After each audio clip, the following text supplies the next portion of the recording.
That's Ingrid and the Ministers rocking out like a bunch of Boofheads. What's a Boofhead? Well, it's the title of the Wellington band's brand new album, and here's Ingrid to tell you all about herself and the new record. I was actually born here, but moved to France when I was very young because my mum's French, but my dad's a Kiwi, so kind of got both. Yeah, both sides. Yep. Round the world trip in the 80s, and they met. Growing up, I kind of missed a lot of the influences that my peers here were experiencing. So I listened to a lot of bad French rock and a lot of French pop that had no idea about a lot of the radio just didn't really play the same kind of stuff. Right. Still, had my Green Day phase and my my Coldplay phase. Very well, sad but true. Yeah. We all have our guilty pleasures. Exactly. Yeah. Which you take so seriously as a teenager. Absolutely. But so then I'm coming back here and then moving. I used to be more of an actor, theatre in the theatre world, and then kind of always just playing guitar on the side, and then kind of realize, this would be pretty awesome to get a band together. I had all these songs I just had written, and I was like, well, it might be time to chuck them on. And just kind of started just spending all my time playing guitar, trying to get better, and just discovering, feel like I was quite a late bloomer, came quite late to a lot of a lot of 60s, 70s, 80s guitar playing, a lot of classic guitar heroes, and was just like, man, this is awesome. I want to do this. Very cool. So what motivated you to start writing songs? Because that's a fairly big deal. Yeah. I'd always written a bit of poetry and read a lot as a kid, and I'm not sure. I just literally felt the need to, and I was like, and it's probably the best reason ever. Yeah. You got to do it. Coming. Yeah, exactly. Yeah. Right. Very cool. So before we get into the album again, tell me a bit about the Ministers, the folks who are playing with you in your band. Yeah. So there's 3 other ministers. Yep. I'm the Prime Minister, maybe. I don't know. And we've got Kim Andrews on drums, Scott's on bass, and James is on guitar.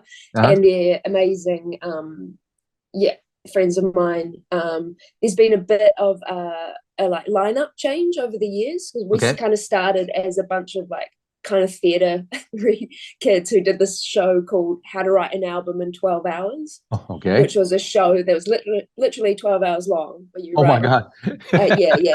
A song every hour with the audience. And after that, we thought, well, we can definitely be in a band together if we can stick out 12 hours. Did any of those songs have any lasting power that you generated in the 12 hours? No. That's all right. Mostly, they're still on Bandcamp somewhere.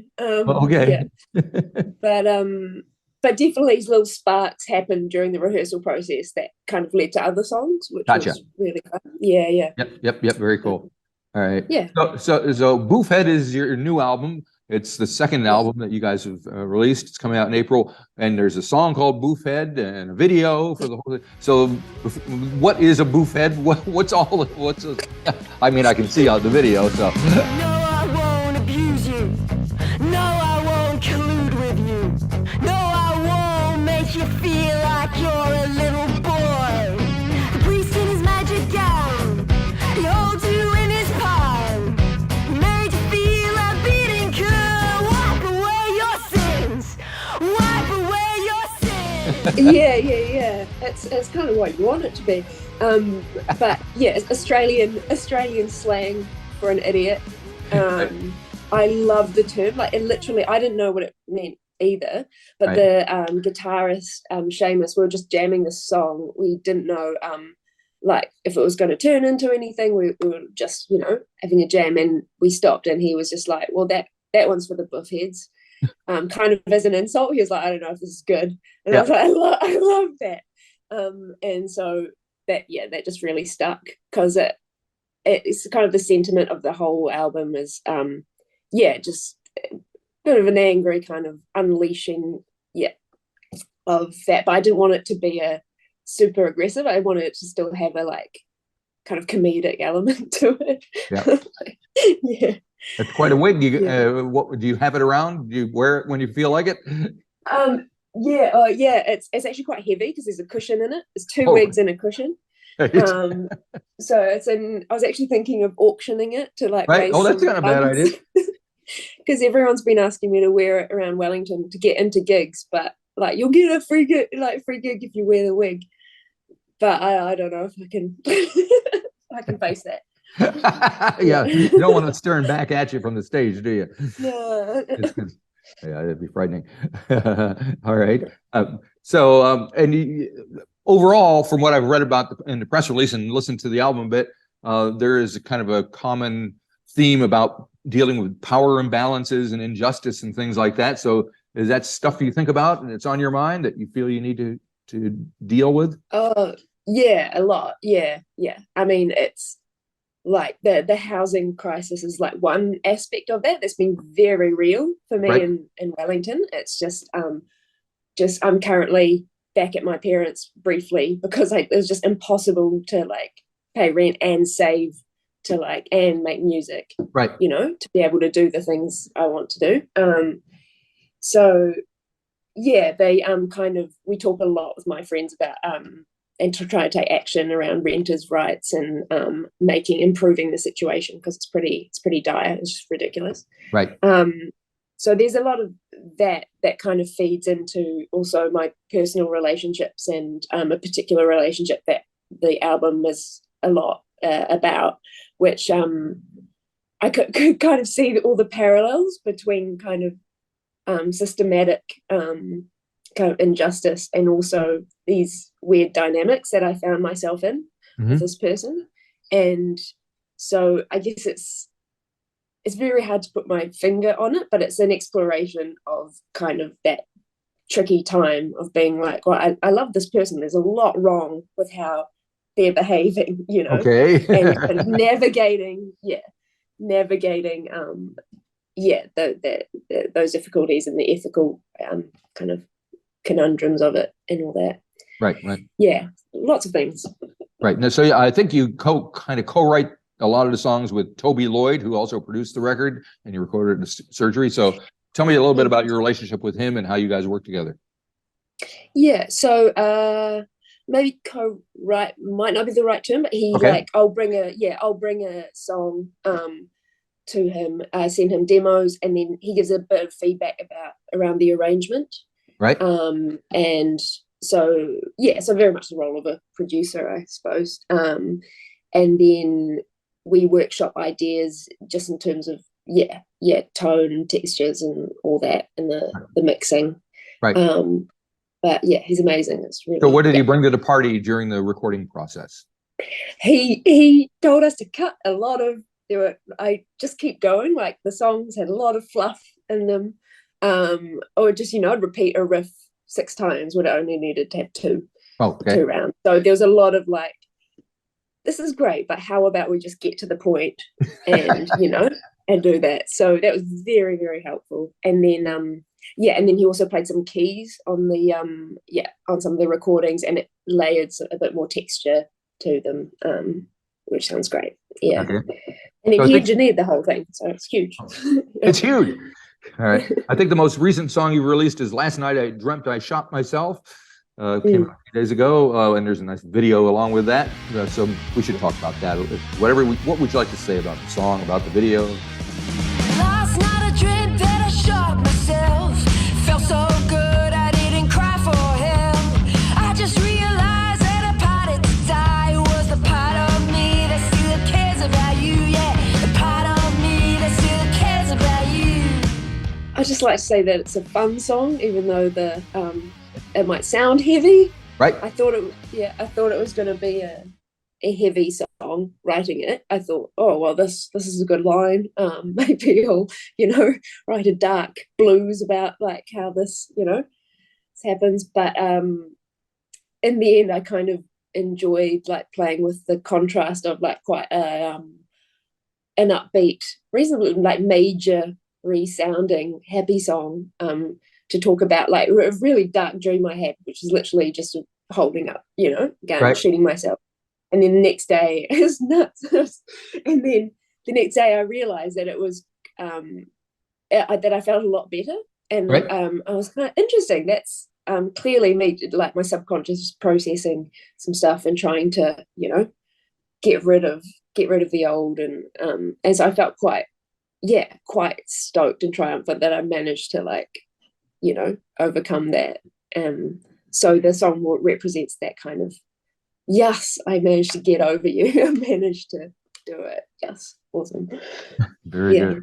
And it goes to show why gun control is important. That you shouldn't have guns laying around your house because you wake up and you have this dream, and who knows what your state of mind you're in. Exactly. Yeah. Being from the States, I'm familiar with the problem. Yes, I imagine. Yeah. And you also have a song called Bowie on the album. Is it about our friend David Bowie? Book us a room just for one night.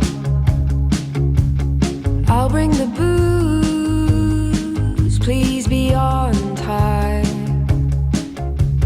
This place is as silent as the grave.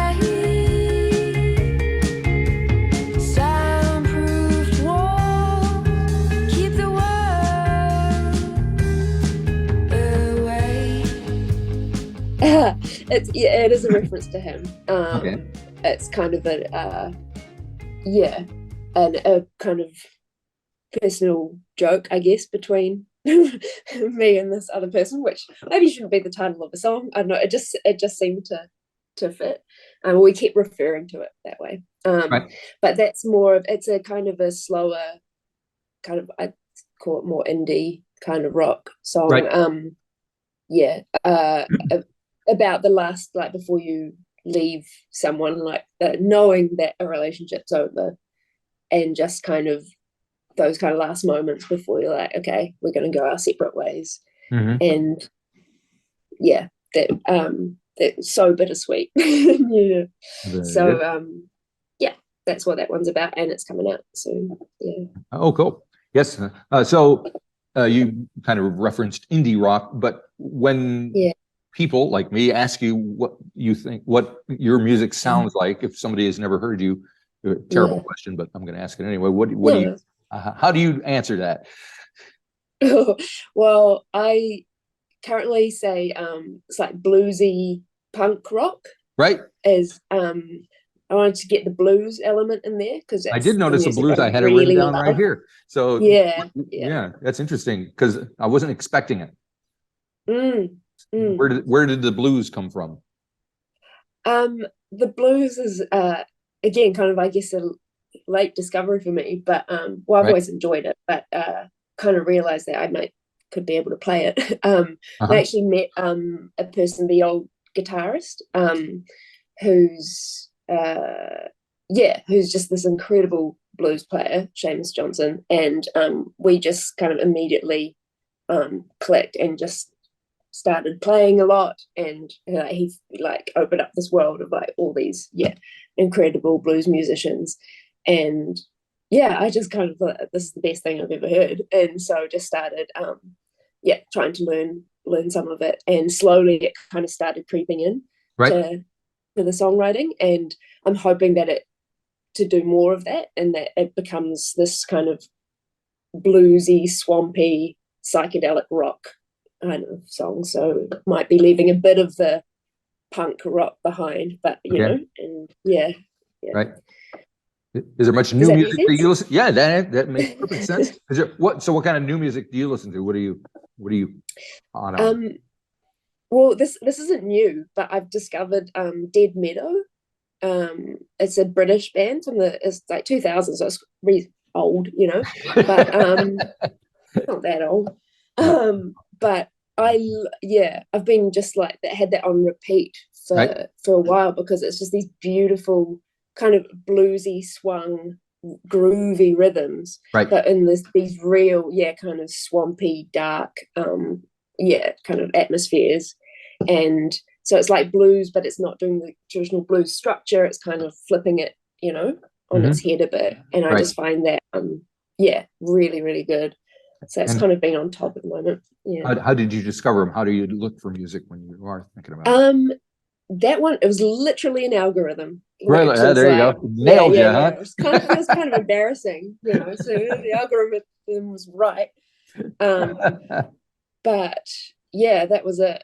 When I have more money, I look forward to being able to letting myself go to record stores and actually buy them. Like, because I made a pact with myself last time. It was like, every time I go into a record store, I will buy a record. And then I was like, I can't, that's ridiculous. I can't afford that. It can be a problem. So, as you can see, I got carried away myself. So yeah. what are you going to do? Right. Yeah. That's the goal. Yeah. But yeah, so algorithm sometimes works. Sometimes. So what's the live thing like? What do you do? Does stuff sound different when you're on stage as opposed to what we hear on the record? Not massively. Like, okay. It's reasonably, because they're all live takes on the in the album. I think one or two might be slightly compiled, but overall it's just all live. So quite similar. We extend a few versions. Like I love just again that, like, the looseness of blues and like the jamming, there's the improv and all that. So we're like, there are parts where we just don't know what's going to happen, and like one of us will just take a solo and we'll just like go for it. And I want to lean more into that. Right. So a lot of it's like, just high energy kind of dancing, soloing, and having fun. Are you comfortable on stage? Yeah, surprisingly, way more comfortable than this. Yes. Sorry about that. No, it's fine. I was just thinking about that before the interview. I was like, man, I'm so nervous that I'd rather just go play a gig right now.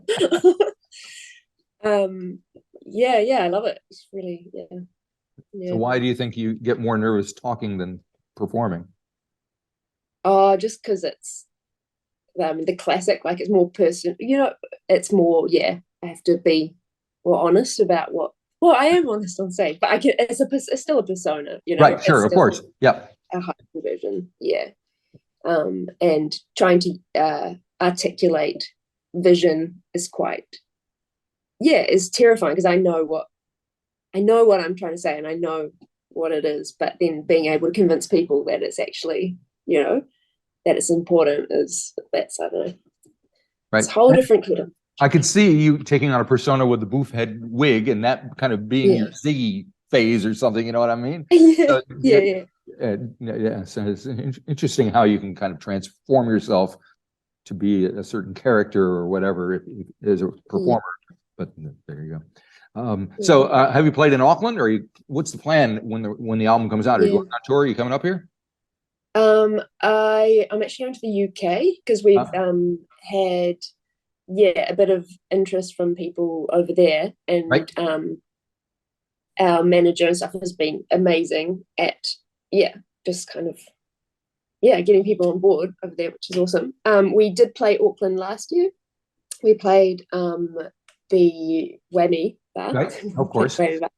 Of course. So it'd be great to go back, of course, and do play another gig. I think we'll be aiming to do a tour in the second half of the year, probably around the end of the year. So are you going to be in the UK when the record's released? Yeah. Oh, that's exciting. And they're making vinyl and everything, so it'll be great. That's the plan, and hopefully the band are coming over, but we're waiting on a couple of replies from some places, so it may end up just being me just going and playing some solo gigs and stuff, but it'll be really nice to be over there and meet a bunch of people who've been helping out a lot and like making it happen and who are based over there. And will you pop into France along the way and visit? Yeah. I need to see my grandma. Yeah, my grandma's a little unwell, so I'll go in and go and visit her and my family, and go have a party in Paris. Why not?